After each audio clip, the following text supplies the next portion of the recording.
morning. Please join me in standing for the Pledge of Allegiance.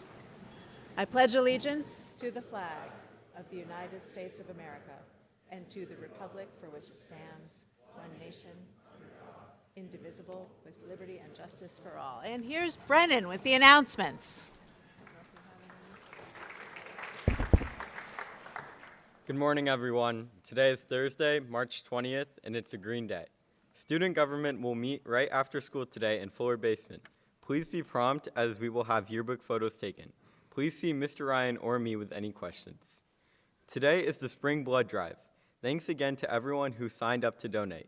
You all should have received an email or text from the Red Cross reminding you of your appointment time and with a link to the Rapid Pass. Please be sure to complete the Rapid Pass pre-screening questions online before your appointment, and please be sure to bring your license or ID. Congratulations to the following donors for winning the Topper Hats raffle: Elizabeth Molina and Mrs. Brazeau. You can pick up your prize when you check in for your appointment in the Fieldhouse. Spring is here. Get your vernal equinox on at the Spring Fling semi-formal dance tomorrow night. The dance is from 7:30 to 10:30 p.m. in the Alumni Gym, and it is $3 a person or $5 for a pair. Bring extra money. There will be snacks for sale. Baseball pitchers and catchers. Tonight, we will meet from 5 to 6:30 in the gym, but please note that tomorrow's practice will be from 3:30 to 4:30 p.m. This round of the Student Life Bulletin Board Challenge is over. The answer to the brain teaser was shelf life. The student winner is Sophia Hartjay, and the adult winner is Mrs. Huntington. The guest at Hilltopper, who loves pickles, has 2 bull mastiffs, and used to Irish step dance, is Mrs. Higgs. The student winner is Micaiah Bullman, and the adult winner is Mrs. Smith. Winners, please come to Student Life to pick up your prizes. The new challenges are up. Happy birthday today to Giovanna Eustace, Alex Lacra, and Ernie Roy. A special belated birthday to Amelie Pratt from the Morris Advisory. Happy birthday, everyone. Thank you and have a great day.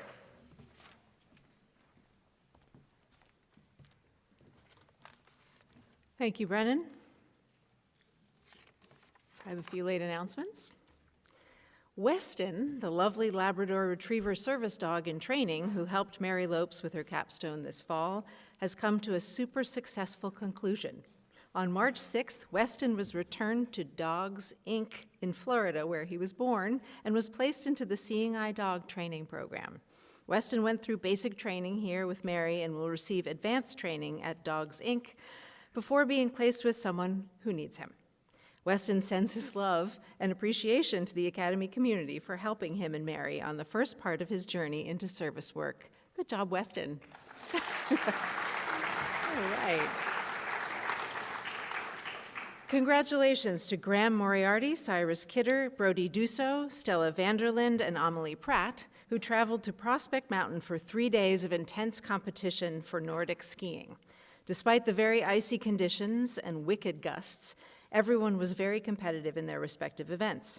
The highlights included Team Vermont placing 2nd overall behind New Hampshire. Our own Stella Vanderlind placed 9th overall in the 5K Classic event out of 111 of the best U16 girls in New England, Ontario, and the Midwest. Good job, Nordic. Nice. And congratulations to Sisu Lang, Anya Moriarty, Stella Vanderlind, and Katie McKenzie for representing the state of Vermont in a successful weekend of racing at the Eastern High School Championships recently in Rumford, Maine. From all of their efforts over the warm, slushy, muddy weekend, in the overall standings, Sisu Lang placed 6th, and Anya was 1 point away from the top 10 girls in the East in 11th, while Team Vermont came in 1st. Nice. Woo.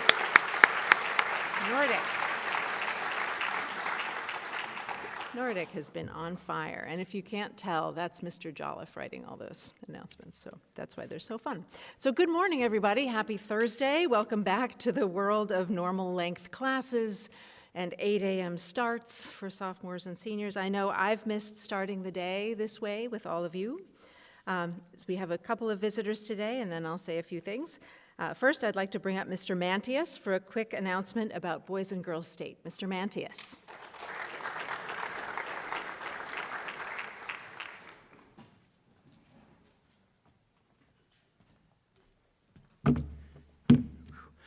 Good morning, everyone. Welcome back to chapel.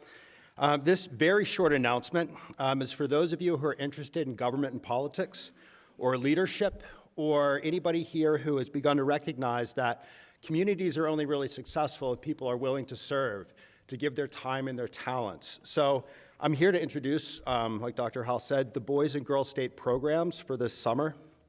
So what they are is for 1 week in June, and this year it's the 22nd to the 27th, a group of Vermont students come together, move onto a college campus, and really run a mock government here. Along the way, you will have time to hang out in Montpelier with leaders of the state like the Attorney General and Speaker of the House. And also along the way, you get to spend time with sort of like-minded students who are really interested in this thing. And according to some students who have come back from the program in the past, it's a lot of fun, and it's a little bit like a summer camp, someone said, but it has an actual purpose or a real goal. So we have two seniors in the audience right now who went last year, Moses Andrews and Gideon Pearson. So if you want to know, get a firsthand account of what it's like, you can ask them what it's like to spend a week really studying government and engaging in it. So here are the details, or some of the details.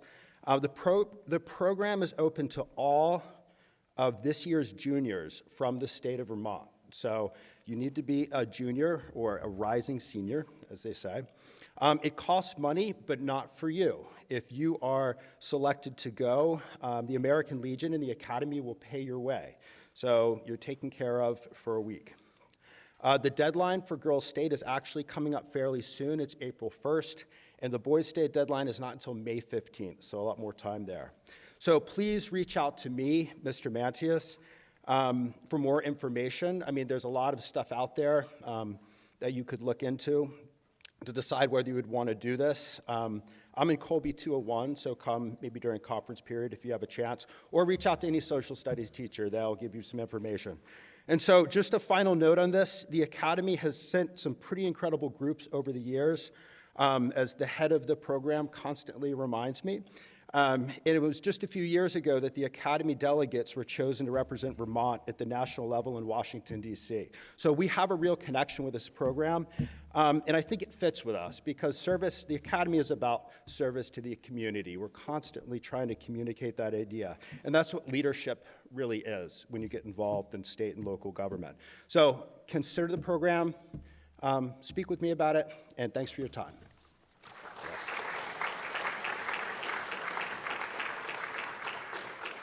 Thank you, Mr. Mantius. I'll have much more to say to seniors about privileges next week, but now I'm very pleased to introduce the senior class president, Kaya Kendall, to share with you some special things our seniors will be able to do starting today. Kaya, come on up.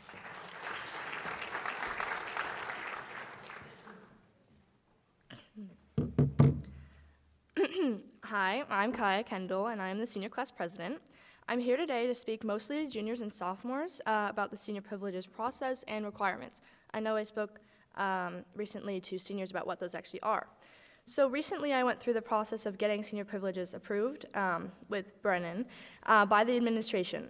Many of you may have noticed students yesterday or last Wednesday with black t-shirts that say seniors on them. That's an example of one of our senior privileges. So senior t-shirt, Some of our other privileges include being able to walk off campus during free blocks, like signing out and signing in, and then being able to miss chapel on Fridays. And so that'll be coming up soon, and you guys may notice that the seniors are gone. So when I presented to the administration, one of the points I brought up was the fact that senior privileges are important to inspire underclassmen and promote civic engagement. I think that a senior class should be something that every grade looks up to and looks forward to becoming. We always want classes to be reaching higher, but it is important to remember that it does pay off. Just as a reminder and a heads up, in order to be eligible for privileges, you as an individual are required to have a grade above a 72 in all your classes and be in good academic standing. These privileges weren't just given to us when we became seniors. This is why I stress the importance of working hard, keeping your grades up, and being an active member of your class. For juniors and sophomores, create goals, collaborate, and set a good example for classes to come. Thank you.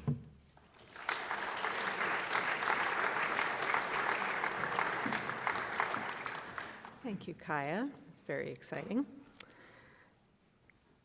So today is the first day of spring. I'm so glad that I'm not the only person who used the words vernal equinox today. I thought I might be.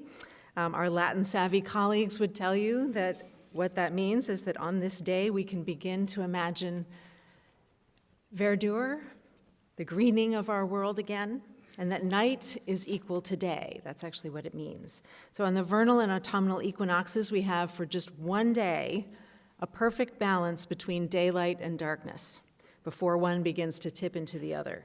And again, we have more of one and less of another. I like to think that there's some special energy to feel in that balance, that we can, in fact, feel it in some way, and that it readies us to move into days that are better lit, for longer, where light lingers a bit to help us make better sense of what we see around us. So for this and other reasons, I've been thinking about balance and balances, the weights of one thing and another in opposition. The word balance comes from the Latin bi, meaning two, and lanx, meaning dish. A libra bilanx became a balance, a scale. So you can, of course, picture this. Two dishes suspended beside each other. They're yoked together at the top. They're inseparable. They can be made to depend together when there's enough of one thing in one and enough of another thing in the other. When the one and the other are made to sit side by side. So it's easy to see and feel when things are in balance and when things are out of balance. When things and people don't figure out how to be side by side, how to meet each other across uncertainty, how to give and take until there's equal weight in each space. You might recognize that the balance, the scales, are part of the symbol of justice. Lady Justice, by the way, where the virtue is in giving equal weight to both things being considered. In that case, when there's balance, we feel it as the world being just and fair. And when there's imbalance, when one set of voices or concerns sits too far above the others, we feel that as injustice, as things being less than fair and less than right. This might seem a little abstract at 8 o'clock in the morning. I guess what you're hearing from me today is that while we are possibly as a whole having a hard time balancing sometimes right now, that can feel very abstract. Remember, especially today on the equinox, that the daylight and the darkness and their balance are real. We live in them. They are not abstract. In some ways, they're the solidest facts of our life on this planet. So we should feel it. We should try to feel it. Let's try to find it. I wish this for all of us, to live in a world that is as wide as possible while we still attend to the things that are right in front of us, our families, our friends, our studies, our progress.